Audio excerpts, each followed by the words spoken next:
This video contains news and analysis related to a recent terror attack in Kashmir. The content may include sensitive visuals and discussions that could be distressing to some viewers. Viewer discretion is advised. We strongly condemn all forms of violence and terrorism. The purpose of the content is solely to inform and create awareness based on verified reports. Top quality और consistent performance के लिए सिर्फ silver pump नाम याद रखना। অনেক হচ্ছে আর না, আর এবার শেষ দেখতে চাইছেন ভারতীয় সেনা। ভারতবাসীদের মতোই ভারতীয় সেনারা তারা চাইছেন এবার শেষ দেখেই ছাড়বো।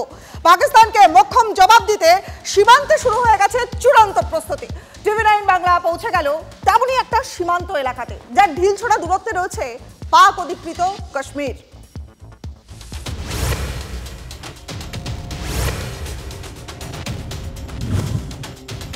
চারদিকে থমকে থাকা পরিবেশ, ঠিক ঝড়ের আগে যেমনটা হয়, যুদ্ধ ভাব, যে কোনো মুহূর্তে ঘটে যেতে পারে বড় কিছু। তেমনই এক পরিস্থিতিতে ব্যাটেল গ্রাউন্ডেই ঢুকে পড়লাম আমরা।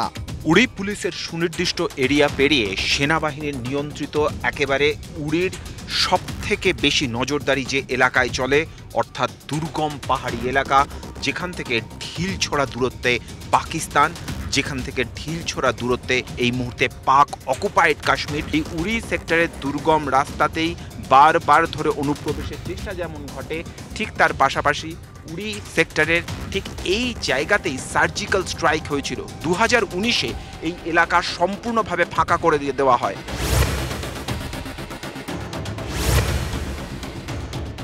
আমাদের ঠিক হাতে সোজাসুজি যে জায়গা এই মুহূর্তে ক্যামেরার লেন্সে ধরা পড়ছে তা পাক অকুপাইড কাশ্মীর, এবং গভীর জঙ্গলের মধ্যে যে কয়েকটি বাড়ির অংশ দেখা যাচ্ছে সেগুলি পাক অকুপাইড কাশ্মীরের এলাকা, এবং সেই জায়গা থেকে প্রতি মুহূর্তে ভারতের উপরে নজর রাখছে এই মুহূর্তে পাক সেনা। আমাদের উপরে, আমার ক্যামেরা পার্সনের উপরে প্রতি মুহূর্তে নজর রাখছে পাক সেনা, কারণ তাদের যে দৃষ্টি, তাদের যে দূরবীনের দৃষ্টি, তাতে আমরা স্পষ্ট দেখা যাচ্ছি। আর ভারতীয় সেনা আমাদেরকে সতর্ক করছে যে তাদের হাতে স্নাইপার রয়েছে, এবং সেই স্নাইপারের রেঞ্জ প্রায় 1000 মিটার, অর্থাৎ খুব অনায়াসে তারা আমাদের কাছ পর্যন্ত পৌঁছতে পারে। এবং যে জায়গায় আমরা দাঁড়িয়ে রয়েছি অপেক্ষাকৃত নিচু জায়গা, উপরের অংশ অর্থাৎ পাহাড়ের উপরের দিকে অংশে রয়েছে পাক সেনা বা তাদের পাশাপাশি রয়েছে পাক জঙ্গিরা। সূত্রের খবর, পাক অধিকৃত কাশ্মীরের পীর পাঞ্জালের এই জায়গায় ঘাঁটি গেড়ে শতাধিক জঙ্গি। পাক সেনা তাদের সরাসরি মদত দিচ্ছে। যে খবর এই মুহূর্তে ভারতীয় সেনাবাহিনীর কাছে এসেছে তা হচ্ছে এই ফেন্সিং থেকেই, অর্থাৎ পাহাড়ের যে অংশে আমরা রয়েছি ঠিক তার উল্টো দিকে, যেখানে আমাদের ক্যামেরা কোনোভাবেই পৌঁছানো সম্ভব নয়, কারণ সেই জায়গাটি পাক অকুপাইড কাশ্মীর। এই ফেন্সিংয়ের ওপারে পাহাড়ের ঠিক এই অংশের সম্পূর্ণ বিপরীত দিকে ক্রমশ ধীরে ধীরে জমায়েত বাড়াচ্ছে পাক সেনা। আর ঠিক ফেন্সিংয়ের এই পাশে, অর্থাৎ কিছুটা ডান দিকেই রয়েছে ভারতীয়দের গ্রাম, এবং ফেন্সিংয়ের একেবারে পাশে রয়েছে এই ভারতীয়দের গ্রাম। কিন্তু ভারতীয় সেনা দৃঢ়তার সঙ্গে বলছে যে এই গ্রামেই ভারতীয়রা থাকবে, যে আপৎকালীন পরিস্থিতি হোক ভারতীয় সেনা বুক দিয়ে ভারতীয়দের রক্ষা করবে, এবং যদি কেউ দুঃসাহস দেখায় এই ফেন্সের এই পাশে আসার, সঙ্গে সঙ্গে তাদেরকে নিকেশ করে দেওয়ার জন্য এই জঙ্গলের মধ্যেই আমাদের নজরের আড়ালে তৈরি রয়েছে ভারতীয় সেনা। কৌশলগত কারণে এখানে ভারতীয় সেনার মুভমেন্ট কম, তবে আড়াল থেকে চলছে তীক্ষ্ণ নজরদারি।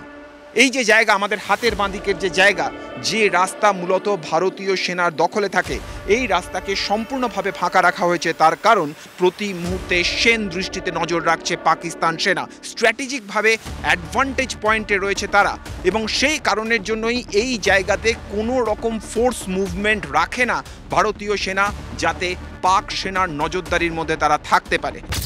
ইতিমধ্যেই কূটনৈতিক ক্ষেত্রে জবাব দিয়েছে ভারত। স্থগিত করে দেওয়া হয়েছে সিন্ধু চুক্তি। তার ফল ভুগতে শুরুও করেছে পাকিস্তান।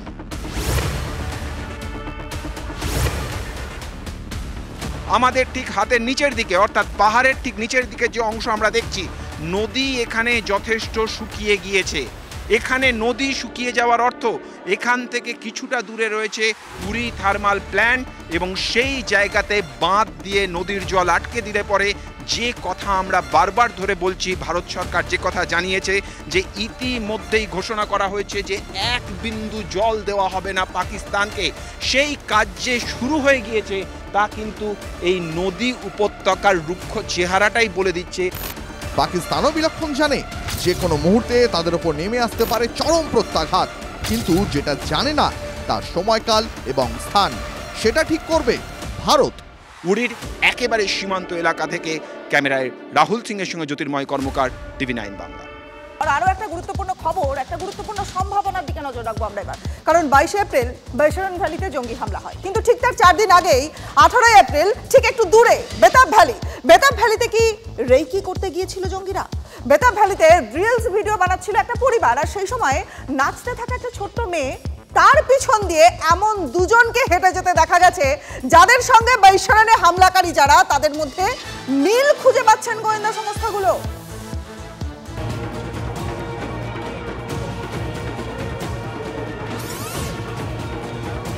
जो है टीवी में मीडिया में छोड़ने के बाद उसमें से दो जो टेररिस्ट थे उनके फेसेस हमको एकदम ऐसा लगा कि हमने इनको कहीं ना कहीं देखा है। ये देखने के बाद मेरी वाइफ से मैंने जब बात किया, उसने भी बोला कि हाँ ये दो जन को हमने कहीं ना कहीं देखा है। तो हम लोग ने जो है जितने हमारे पास वीडियोस थे, जितने फोटोज़ थे पहलगांव के, बेताब वैली के, पूरा हम लोग ने चेक करने के बाद जो है, जैसा मैंने कहा मेरे बच्ची का जो हमने रील्स के लिए वीडियो शूट किया, उस वीडियो के अंदर जो है ये दोनों टेररिस्ट क्रॉस करते हुए दिखा है। अब उसके जितने फोटोज, उसके जो उनके बॉडी लैंग्वेज थे जो थे, वो सारे देखने के बाद हमको 100% लगता है कि वही टेररिस्ट थे जो कि 18 तारीख को बेताब वैली में जो है उन लोग जो भी उनके अंजाम देने के लिए या वहाँ का जो एनवायरनमेंट स्टडी करने के लिए वहाँ पे थे।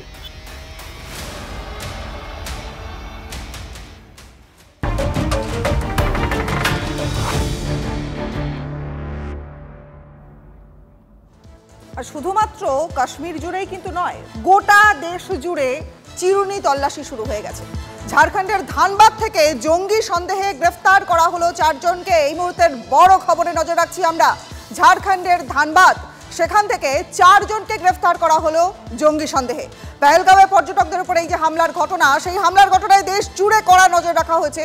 ওয়াসেপুর থেকে জঙ্গি সংগঠন হিজবুত তাহরির, AQIS এবং আইসিসের সঙ্গে যুক্ত সন্দেহে এক মহিলা সহ 4 জনকে গ্রেফতার করলো ATS। ধৃতরা অবৈধ অস্ত্র ব্যবসা এবং দেশবিরোধী কার্যকলাপে জড়িত ছিল বলে অভিযোগ উঠছে। ধৃতরা গুলফাম হাসান, অয়ন জাভেদ, শেহজাদ আলম এবং শবনম পারভিন। ধৃতদের থেকে উদ্ধার করা হয়েছে 2টো পিস্তল, 12টা কার্তুজ, ইলেকট্রনিক গ্যাজেট এবং নিষিদ্ধ সংগঠনের বেশ কিছু সামগ্রী। সন্দেহ দানা বাঁধছে। ঝাড়খণ্ডের ধানবাদ থেকে 4 জনকে গ্রেফতার করা হলো জঙ্গি সন্দেহে।